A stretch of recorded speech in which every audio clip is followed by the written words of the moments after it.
Pag-aaralan ng Malacanang ang epekto ng panukalang naipasa ng Kamara para sa 200 pisong aumento sa sahod sa ekonomiya ng bansa.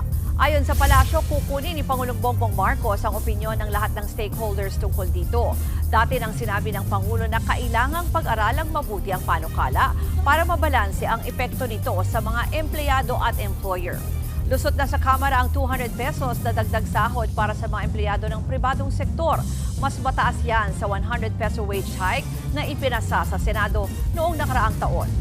Kung ang Employers Federation of the Philippines o ECOP naman ang tatanungin, posibleng maging negatibo raw ang epekto nito sa maliliit na negosyo at baka mawala ang mga gustong mag-invest sa bansa.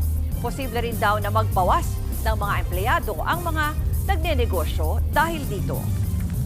Pinakamababa minimum wage natin sa Pilipinas. Pang-attract natin na investment.